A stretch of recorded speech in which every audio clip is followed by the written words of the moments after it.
So this is a current project in Calgary, and we applied for this a couple of years ago, and they had this is Lakewood Park, this is near the airport. The airport's just over here. This is a freeway, a small suburban area, and they have this creek which runs through a park. And what they wanted to do was a wetland restoration project, because over the last 20, 30 years, whenever there's been a wetland and the developers removed that wetland, they didn't have to replace it. Now they're having to look and replace it because it's damaging the way that storm waters flow, and it's negative to the nature of that city. So they're realigning the creek to slow the water down and to change the shape of the water itself. What do you call it? The bed. Thank you.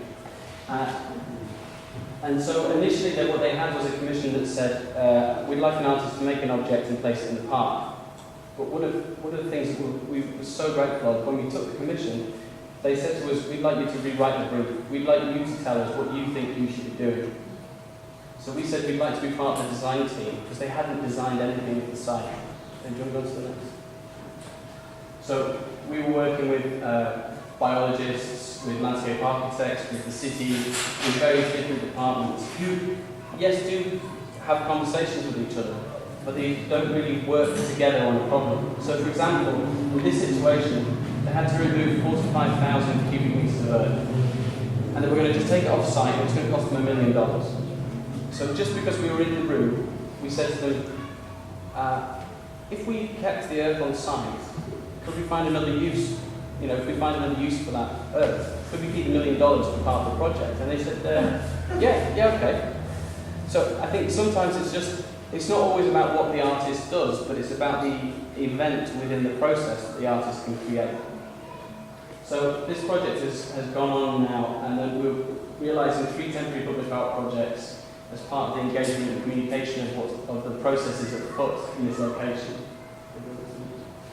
And also this is a schematic diagram of the other project we're developing with the water engineer. We're making what's called the vanishing pond. So normally water runs, you guys might know, but in the UK people don't understand stormwater. Okay? But it goes into the catch basin and it flows through the pipe and straight out into the outfall and into the natural river. Just a normal process. But what we said is we'd like to make that process visible somehow. So by making a focal point within the park, just a place-making tool, we're making an oval pond which fills with the stormwater as the rain events happen, gradually fills to the top, and then releases the water. So as the stormwater events, any rain event happens, and there is a constant base flow through this pipe, the pipe will always be a gauge to the environmental conditions around. It will be a visible gauge, and at the same time act as a classical tool within a park. So it's this kind of bringing together those two different things that interest me. And an expansion of that project has been the visual language project. This is a project where they want an artist to look at the relationship between people in the city of Calgary and their watershed. And they want you to change the relationship across the whole city. So what's great about it is that you were allowed to work as a multidisciplinary team. So we brought together a social geographer, an architect, a graphic designer, another artist, a water engineer, and ourselves to look at the problem and to rethink it and spend a year rethinking how we could do that. So you have a situation this is the city of Calgary, and people in the wilderness understand how to behave in the wilderness, in the countryside. They take photographs, they go, you can't see on there, but people go out and they kayak, they know how to behave. But when you bring that back into a city, apart from floating down the Bow River on these inflatables every summer drinking beer, people don't have a connection to their water system. So it's how do you use the same sort of thinking we've developed in other projects into this situation? And as part of all this system of the artificial water shed in the city, there's all this infrastructure that are built by engineers who try to hide it, because if it's hidden, then it's good, because even the engineers don't see the quality and the potential in those structures to express what they're doing. So working with the engineers as part of the department, we're trying to involve new design teams and a different culture of designing those infrastructures and try to suggest a different way of commissioning consultants and writing the scopes for designing those structures so they become more expressive about what they do instead of always considering them as something ugly therefore it has to be hidden. At the moment, they work with, whenever they work with artists, it's either as decorations and an add-on, so you'll have jumping fish or you'll have some kind of expression. And what we're trying to do is embed that artist within the design, within the process. So you don't have to have that last minute kind of application to the situation, but you can try and embed it within their overall process. So these are just a couple of the guys we've been working with. He heads up all the reservoirs. This guy does all the training for all the team. So this commission has allowed us into an organisational structure which otherwise artists have been left out of.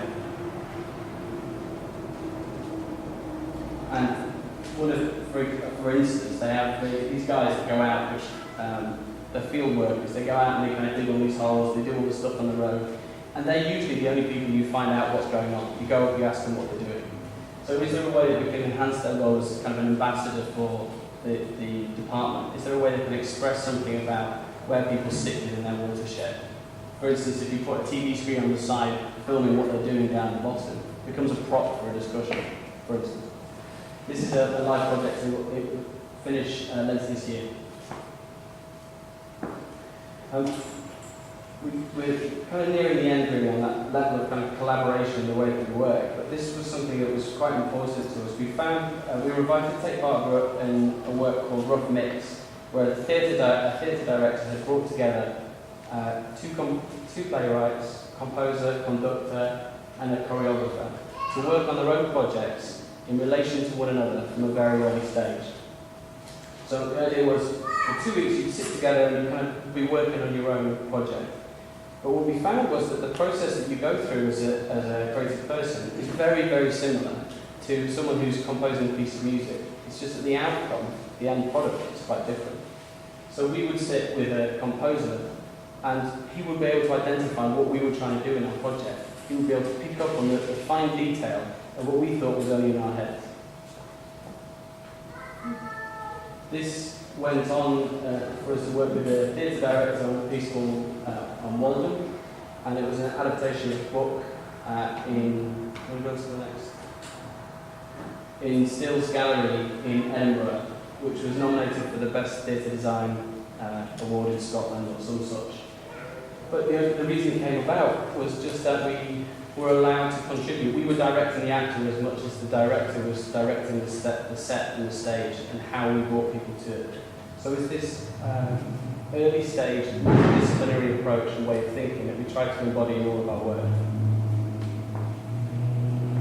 This is just another illustration of a temporary set that we built.